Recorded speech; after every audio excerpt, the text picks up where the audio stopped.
আমরা বারে বারে বলার চেষ্টা করেছি যে এই হাসিনা যদি আপনারা মনে করেন যে ভারতে গিয়ে শুধু তাহাজ্জুদের নামাজ পড়বে আর চুপচাপ বসে তার অতীতের পাপের জন্য, তার কৃতকর্মের জন্য অনুশোচনা করবে, সেটা ভুল।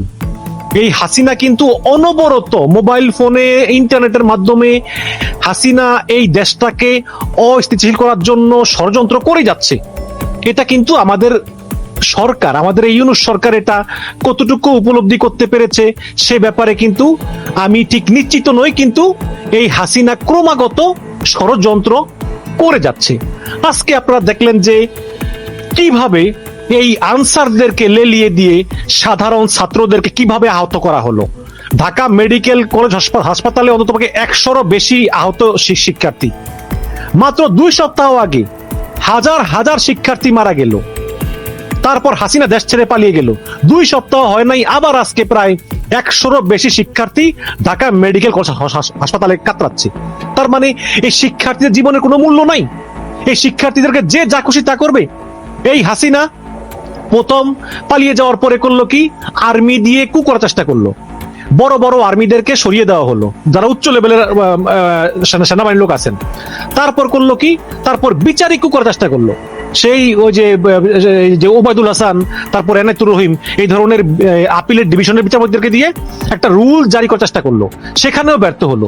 তারপর চেষ্টা করলো যে 15ই আগস্টে বিশাল লোকজনের সমাবেশ ঘটাবে, কিন্তু কেউই এলো না।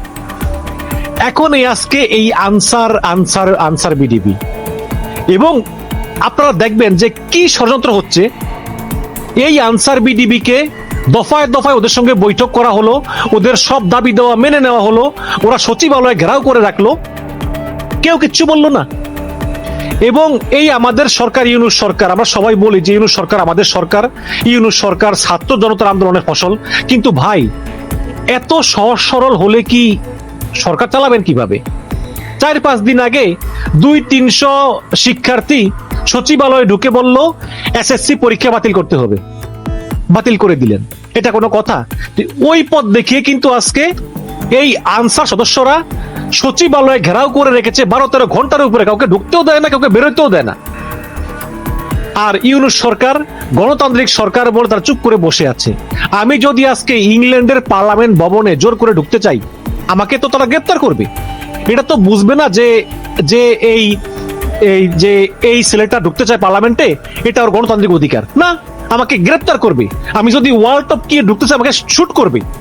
তো এই কয়েক হাজার আনসার যাদের হাতে অস্ত্র আছে, তারা সকাল থেকে সচিবালয়ে ঘেরাও করে বসে আছে, আপনি কোনো পদক্ষেপ নিচ্ছেন না। এটা কোন ধরনের কথা আপনি আমাকে বলেন তো? এত এত ভালো কিন্তু ভালো না। দেখেন, এই আনসার বাহিনীতে গত 16 বছরে যাদেরকে নিয়োগ দেওয়া হয়েছে, তারা সবাই কিন্তু কট্টর আওয়ামী পরিবারের এবং ছাত্রলীগের সাবেক নেতা। এবং এই গোয়েন্দা বাহিনীগুলোর নিয়োগ প্রক্রিয়া কম বেশি কিন্তু রাজনীতিকরণ করা হয়েছে। এবং এই আনসার বাহিনীতে চাকরি স্থায়ীকরণের দাবিতে এরা এমন সময় রাস্তায় নামছে যখন এই সরকার মাত্র 15-20 দিনের ক্ষমতায়, এবং দেশ একটা কঠিন বন্যার ভিতরে যাচ্ছে, এবং অলরেডি হসপিটালে প্রচুর লোকজন আহত আছে। এবং 22 তারিখ রাতে আপনার তারা বিমানবন্দর এলাকা তারা দখল করে রাখে। এবং 23 তারিখে যখন জনগণ টিএসসিতে ত্রাণ দিতে যাচ্ছিল, তখন তারা সেই রোড বন্ধ করে দেয়।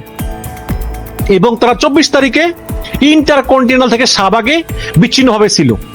এবং শেষ পর্যন্ত তারা এই 25 তারিখে সচিবালয় ঘেরাও করার মতো দুঃসাহস দেখিয়েছে। এর আগের দিন তারা মিন্টু রোডে ছিল। এবং এরা সবাই কিন্তু ছাত্রলীগ, এই ছেলেগুলো সব ছাত্রলীগ, এবং এরা আনসারের ড্রেস পরা ছিল। আপনি যদি দেখেন এদের ড্রেসগুলা, সবার ড্রেস একদম পরিপাটি, সবার ড্রেস একদম পরিপাটি, একদম নিউ।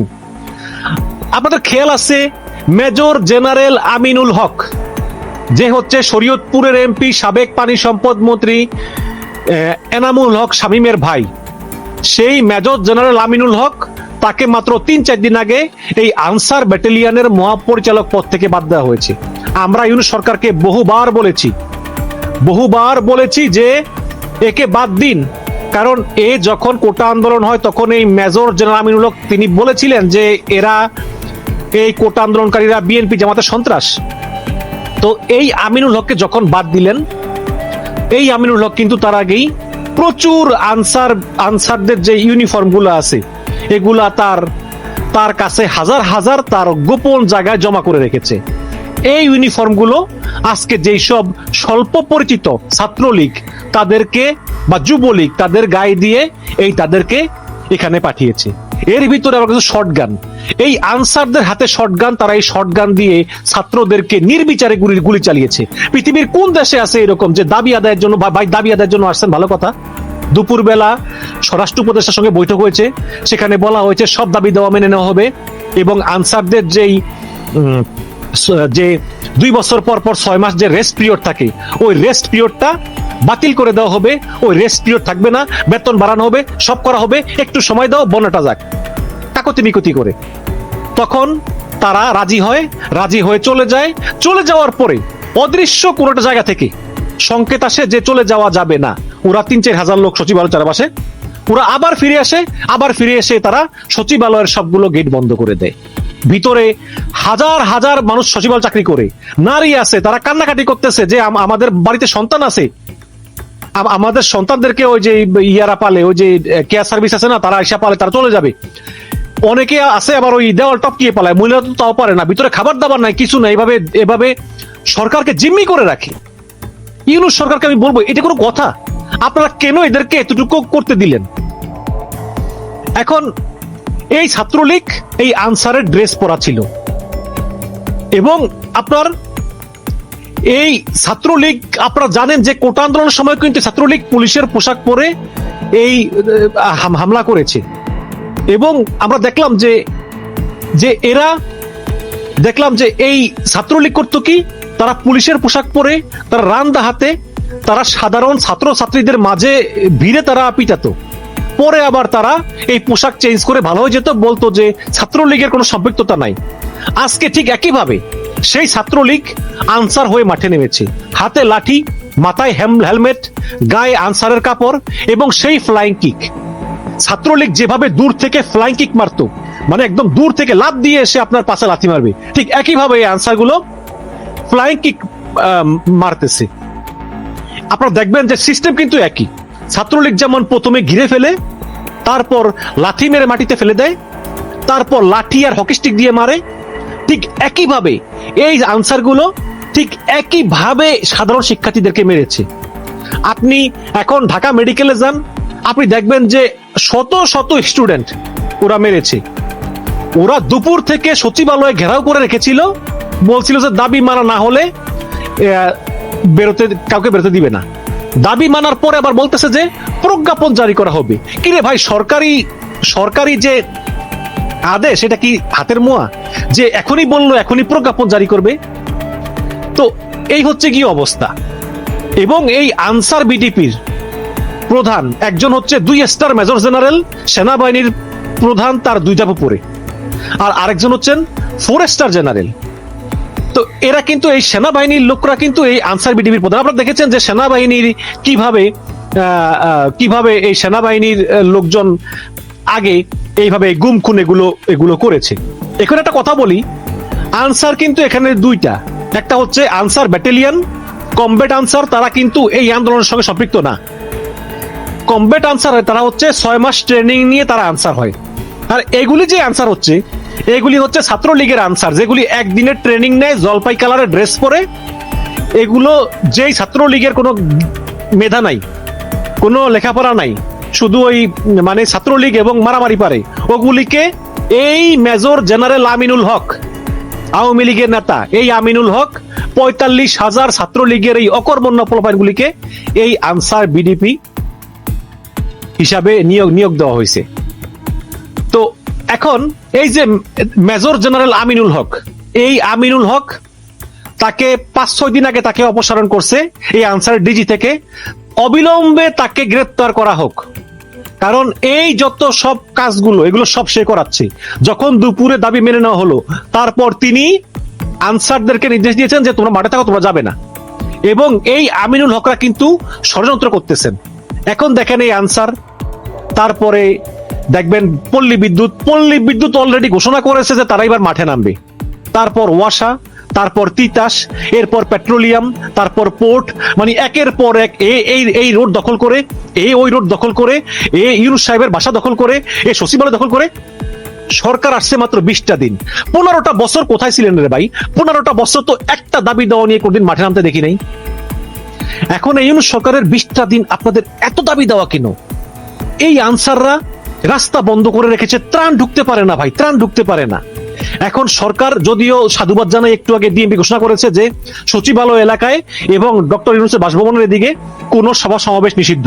এটা এত দেরিতে ঘোষণা, আপনাদের এত দেরিতে ঘোষণা। এখন সরকারেরটা নীতিগত অবস্থান কিন্তু নিতে হবে। যে কোনো সংগঠন যে কোনো দাবি দেওয়া তুলে রাস্তা আটকাবে, মানে মন চাইলে রাস্তা আটকাবে, আর সরকার বসে বসে আঙ্গুল চুষবে। যেই সংগঠন রাস্তা আটকায় সেই সংগঠনের একদম চেয়ারম্যান থেকে এজিএম পর্যন্ত সকল কর্মকর্তাকে একসাথে পদত্যাগ করিয়ে ডিবির হাতে তুলে দিতে হবে। যেই সংগঠন আন্দোলন করবে, প্রত্যেকটা সংগঠনের যে চেয়ারম্যান আছে, ম্যানেজিং ডিরেক্টর আছে, সবাইকে পুলিশ গ্রেপ্তার করতে হবে। এভাবে গ্রেপ্তার করে 2 দিন ঝুলিয়ে রাখলে সব ঠিক হয়ে যাবে। তখন সচিবালয় ঘেরাও করার আগে 4বার চিন্তা করতে হবে। এখন অনেকে বলতে পারেন যে ভাই আপনি এগুলো কি বললেন? এইসব আন্দোলন করা তো গণতান্ত্রিক অধিকার। আন্দোলন করা গণতান্ত্রিক অধিকার হাসিনার সময় কইছিলেন। হাসিনার সময় তো সচিবালয়ের 1 মাইলের মধ্যে ঢুকতে পারতেন না, এবং এই আন্দোলন করলে ছাত্রলীগ দিয়ে পুলিশ দিয়ে পিটাতো। আমরা দেখেছি না এর আগে যত আন্দোলন হয়েছে, ছাত্রলীগ দিয়ে কিভাবে শাস্তি করা হয়েছে দেখেছি না আমরা? কিভাবে হাসিনা বিভিন্ন দাবিতে আন্দোলনকারীদের উপর কি মার মেরেছে। এই কোটা আন্দোলনকারীদের কি ধরেন না? এই কোটা আন্দোলনকারীদেরকে হাসিনা কিভাবে মেরেছে। এখন যেহেতু ইউনূস সরকার আসছে, গণতান্ত্রিক সরকার, একটু নিরীহ সরকার, এখন মানে সবাই লাই পেয়ে গেছে। একটা জিনিস মনে রাখবেন, গণতন্ত্র ভদ্রলোকের জন্য, এইসব চামারদের জন্য না, এসব ছাত্রলীগের জন্য না।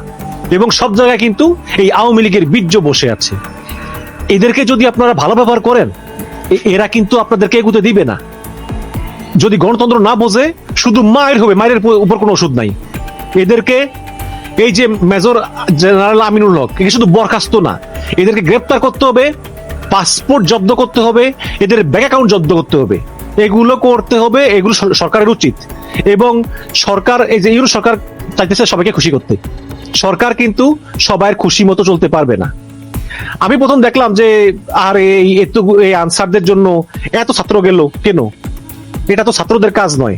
তাহলে আর্মি থেকে শুরু করে আমাদের আইন শৃঙ্খলা বাহিনীর কাজ কি? কেন স্টুডেন্টরা গেল? পরক্ষণেই ভুলটা ভেঙে গেল যে এরা যেভাবে ছাত্রদের উপর আক্রমণ করেছে, এরা কিন্তু সেনাবাহিনীর উপরে গুলি চালিয়েছে। সুতরাং এই ছাত্র জনতা, সেনাবাহিনী সবাইকে কিন্তু একসঙ্গে এদের মোকাবেলা করা প্রয়োজন ছিল।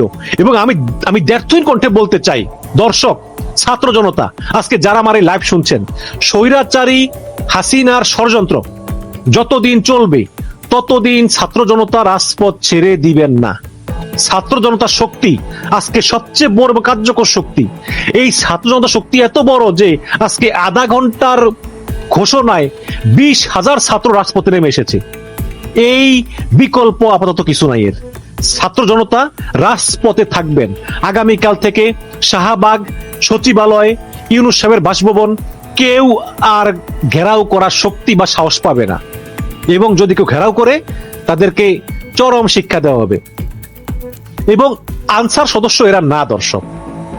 যদি তাই হয়, আনসার সদস্যদের কি এতটুকু জ্ঞান নাই যে কখন কি দাবি করতে হবে, কোথায় দাবি করতে হবে, কার সাথে কি আচরণ করতে হবে? এবং এই যে আনসার সদস্যরা, এগুলো এমন ছাত্রলীগ যেগুলো লেখাপড়াও করে নাই, আবার কোনো কাজ করতেও আগ্রহী না। মানে সহজ কথা, এগুলো হচ্ছে বখাটে ছাত্রলীগ। এবং এগুলোকেই এই শেখ হাসিনা আনসার বানিয়েছে। তাদের বেতন কম, আবার তাদের আচার আচরণ বেশিরভাগই খুবই জঘন্য। এবং তারা বিভিন্ন জায়গায় যত রানা ডিউটিতে থাকে, তারা ধরাকে সরা জ্ঞান করে। এবং তারা প্রায়শই আপনার কোনো নিয়ম কানুন মানে না। এবং গত কয়দিনে তারা যেভাবে মানে আচরণ করেছে, এটা কিন্তু খুবই বিব্রতকর এবং বিরক্তিকর। আজ তাদের অধিকাংশ দাবি মেনে নেওয়া হলেও তারা কিন্তু তাদের সহিংস আন্দোলন চালিয়ে যাচ্ছিল। সর্বশেষ কি হলো? সর্বশেষ তো ছাত্র জনতার প্রতিরোধের মুখে তোরা উলঙ্গ হয়ে, ন্যাংটা হয়ে পলায়ন করলি। তাহলে হাসিনা পালালো, হাসিনার মন্ত্রীরা পালালো, হাসিনার এমপিরা পালালো, হাসিনার বিচারকরা পালালো, হাসিনা সচিবরা পালালো, হাসিনার পুলিশরা পালালো, বাকি আছে ওই আনসার, হাসিনার আনসাররাও পালালো, তা উলঙ্গ হয়ে, দিগম্বর হয়ে। কত বড় লজ্জা! এই আনসার বাহিনী যে কত বড় লজ্জাটা করে বুঝতে পেরেছে। এবং দেখেন, এই যে আনসাররা বিদ্রোহ করলো, এদের কিন্তু খুব দ্রুত গ্রেপ্তার করে দৃষ্টান্তমূলক শাস্তি দেওয়া জরুরি। আমি আপনাকে বলি, আনসাররা বিদ্রোহ করলে কিন্তু এর শাস্তি হচ্ছে মৃত্যুদণ্ড। এটা শেখ হাসিনা আইন পাশ করে গিয়েছেন, ওদের নেত্রী শেখ হাসিনা। আমি আপনাদেরকে একটা স্ক্রিনশট দেখাই, দেখি এখানে আছে কিনা। আছে এখানে স্ক্রিনশটটা? না, স্ক্রিনশটটা নাই। ওখানে লেখা ছিল যে আনসাররা বিদ্রোহ করলে শাস্তি মৃত্যুদণ্ড। এটা 2023 সালের নির্বাচনের আগে, সরি 2024 সালের নির্বাচনের আগে 2023 সালের ডিসেম্বরে এই আইনটা হাসিনা পাশ করেছিল। এবং তখন হাসিনা বলেছিল যে, মানে হাসিনা দেখছিল যে ছাত্রলীগ এত পরিমাণে ঢুকাইছে আনসারে, কাজেই হাসিনা চেয়েছিল যে আনসারের ক্ষমতা বাড়াতে। এবং সেই অনুযায়ী হাসিনা কিন্তু সংসদে একটা বিল এনেছিল, সংসদে আলোচনা করেছিল যে আনসার বিডিপি কে পুলিশের মতো ক্ষমতা দেওয়া হবে, গ্রেপ্তার করতে পারবে, গুলি করতে পারবে, মারতে পারবে। তখন কিন্তু পুলিশের ব্যাপক প্রতিরোধের মুখে আনসারদেরকে শেখ হাসিনা এই ক্ষমতাটা আর দেয়নি। কারণ পুলিশ বলেছে যে যদি আনসারদের ক্ষমতা আমাদের মতো হয় সেটা আমাদের জন্য অপমানজনক। এই কারণে শেখ হাসিনা শেষ পর্যন্ত পিছিয়ে আসে। কিন্তু হাসিনার খুব চিন্তা ছিল যে আনসারদেরকে সে সুবিধা দিবে, কারণ আনসারদের ভিতরে ছাত্রলীগ টইটুম্বুর।